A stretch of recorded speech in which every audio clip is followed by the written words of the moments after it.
Welcome to the deep dive. Hey there. Today we are cracking open a stack of sources that offer a pretty disruptive view of financial reality. Yeah, that's quite something. Our mission here is to really analyze these contrasting beliefs, the behaviors that result from them.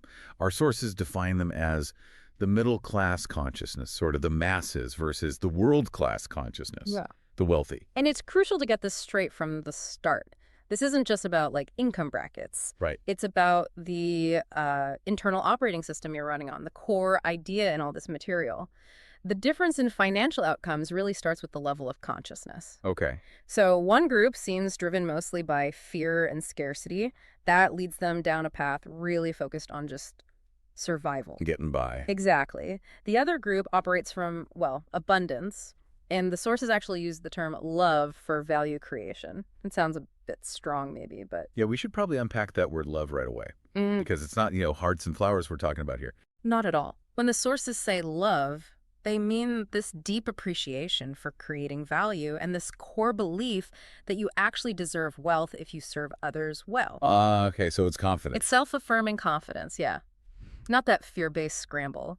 So the big question we want you, our listener, to kind of keep in mind is, which of these consciousnesses is really guiding your actions right now? Okay, let's dig into that shift in thinking because it seems to start at the most basic level, right? The mindset about how wealth actually happens. Right. The scarcity mindset, sources say, believes you've got to constantly do things, linear effort, trade your hours for dollars to get rich. And the abundance mindset. It believes you must be something first. That's the nonlinear philosophy that's so key here. They get that wealth isn't mainly created by just sheer volume of labor, Right, working harder. but by the quality and the scale of the thinking behind that labor. That difference being something versus just doing something sounds powerful, maybe a bit abstract. How does that actually play out? Well, it means their focus is on becoming what the sources call a human success machine. Okay. So if you define your success by the quality of your ideas, your network, your decision-making ability, well, those are assets that travel with you, right? They're independent market ups and downs. You're in control. Puts the performer in control, exactly. The scarcity mindset just tries to, grind harder. The world class tries to think better and then leverage that thinking. The sources give a, pretty extreme example of this with figures like Donald Trump. Famously lost billions, right? Yep. But then bounced back even richer. Now, most people would see that kind of dead event as, game over. Catastrophic, yeah. But the sources argue his comeback is actually proof of this deeply embedded world-class consciousness. How so? They have this core, non-negotiable belief that they are fundamentally supposed to be rich, fulfilled, happy. That consciousness is just really resilient. So failure is just data. Failure is just a temporary market correction, exactly. The key is they focus on learning, on growing from every single experience, whether it's a huge win or a, massive loss. So their strategy is constant self-improvement, not just chasing income streams, but building a better internal machine. That takes real daily focus. It really does. They're always challenging their own operating system. Jim Cathcart suggests asking yourself daily, how would the person I wish to become do the thing I'm about to do? That's powerful. It's an internal feedback loop, always focused on getting better, on elevation. This ties right into that core issue of worthiness, doesn't it? Source 34 talks about this. Absolutely. When the masses, the middle-class mindset, face a big opportunity like a chance to make a fortune, they often hesitate. They ask, who am I to become a millionaire? I'm not smart enough, not good enough. Yeah, they self-sabotage. They limit themselves before they even really start. Why do they do that? Well, they've often been, culturally programmed to believe great wealth is just for a lucky few or maybe people who are somehow special. The world class, though, they just flip that script entirely. They look at a massive opportunity and ask the defining question, why not me? They genuinely believe they deserve to be compensated really well if they serve others by solving big problems. And the critical thing here, the takeaway, is that your beliefs, they dictate your behavior. They shape your reality. Doesn't matter if the beliefs are objectively true or not. They still run the show. Okay, so if that's the core belief system, Let's follow that logic. How does that attitude show up when, the rubber meets the road, when actual capital is on the line? Big difference there, too. The masses play it safe, the world class takes calculated risks. Right, because that scarcity mindset operates from fear. They're extremely conservative with money. Terrified of losing it? Terrified. And not just losing it, but they have this deep fear they won't be able to make it back again. So security becomes their absolute watchword. Minimize risk, even if it means missing out on huge potential gains. Whereas the watchword for the wealthy, according to the sources, is leverage. Exactly. Leverage. They actually factor losses into their business model. They know, look, every successful investor takes a hit now and then. It's part of the game. It's part of the process. But they also trust that their improved success machine, their skills, their thinking, will always let them earn more, get smarter for the next play. It really sounds like operating from self-preservation versus operating from, expansion. That's a great way to put it. One source quotes Donald Trump saying, "Sometimes you have to take risks. When the risks pay off, that's when you reap the biggest rewards." Now, again, just reporting what the source says here. Understood. But okay, that sounds potentially easier if you already have a cushion, right? What about someone starting from scratch? A single loss could be catastrophic then. Doesn't risk-taking depend on already having money? That's a really important point, and the sources address it. The world-class consciousness isn't about being reckless. It's about focusing on ideas that mitigate catastrophic loss. Yeah. And they prioritize intellectual capital, the idea, the plan over financial capital, especially at first. When they fail, the idea is to fail fast, learn quickly, and use that failure as, valuable data for the next attempt, which they believe is inevitably going to succeed. So they detach emotionally from any single outcome. Pretty much. They're focused on the long game, on building that success machine. Let's look at the financial architecture they use. That difference between linear and nonlinear thinking you mentioned. Yeah. The masses tend to use linear thinking. Work more hours, make more money. It feels controllable, maybe, but it's really inefficient. And they get stopped dead by that phrase, "I can't afford it." Constantly. Whereas the abundance thinkers, they use nonlinear thinking. They focus on creating high-value, scalable ideas. And then they master the art of using OPM, other people's money, to finance them. Okay, OPM. So the masses are stuck on what they personally can afford. The wealthy completely pivot that question. They ask, is this idea worth buying, investing in, or pursuing? Whose capital gets used is like a secondary detail. And here's that fascinating detail from Source 30.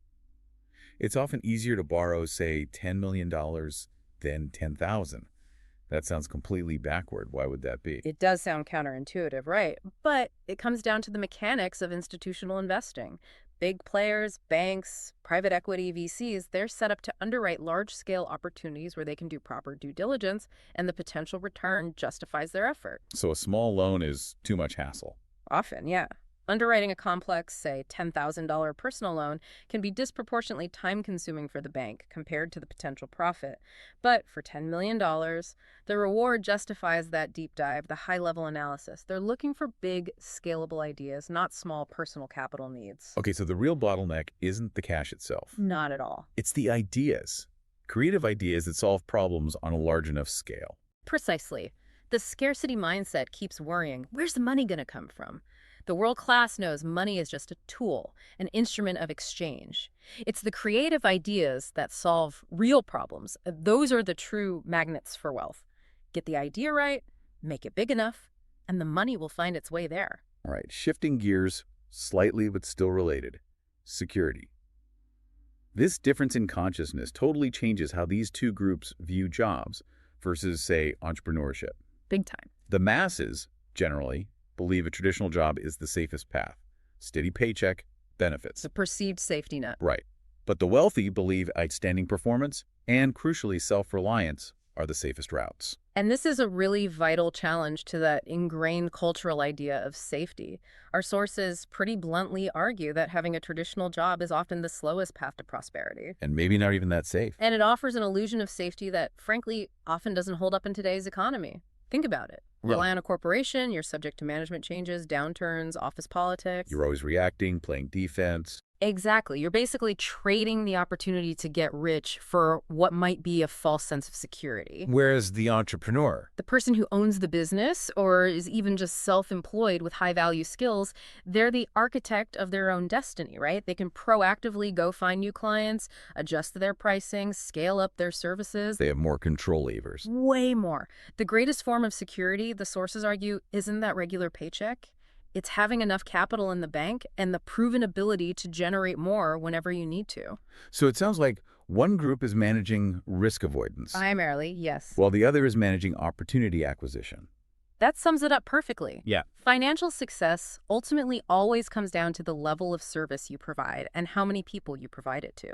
An employee has limited control over that scale. The entrepreneur is constantly looking to scale it up. The wealthy seize opportunity. The masses often stay on the sidelines, worried about losing the little they have. Okay, let's pivot now to the philosophy, the emotional relationship with money itself, because the sources really dig into this scarcity programming most of us get. Yeah, this is deep stuff. The scarcity mindset often grows up hearing things like, money doesn't grow on trees. All the time. And that programs people to believe earning is hard, struggle is normal, and the supply of money is fundamentally limited.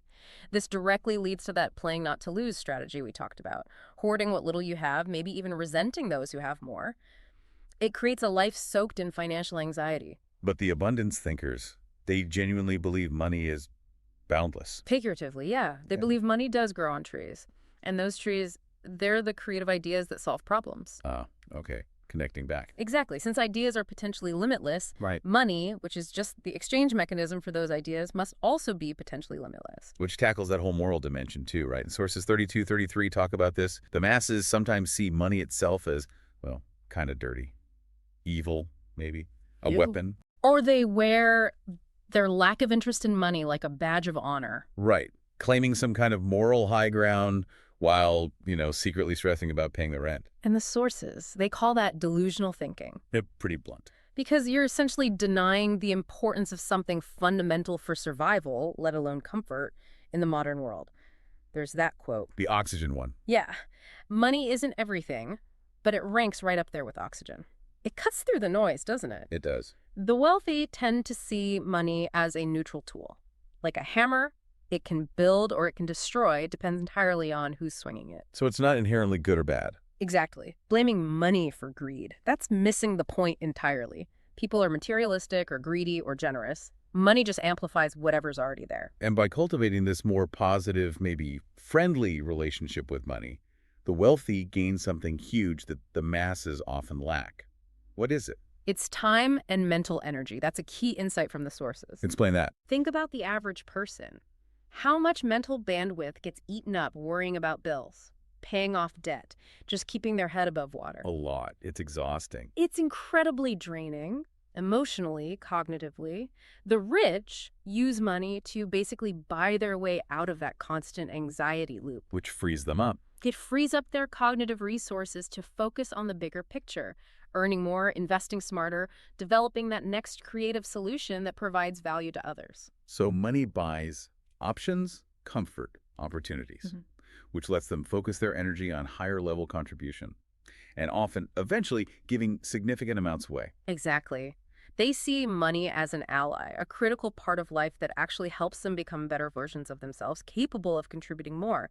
It's a positive cycle that fuels that abundance consciousness. Okay, so let's try and synthesize this whole deep dive. If we boil it all down, the ultimate difference between what the sources call middle class and world class thinking.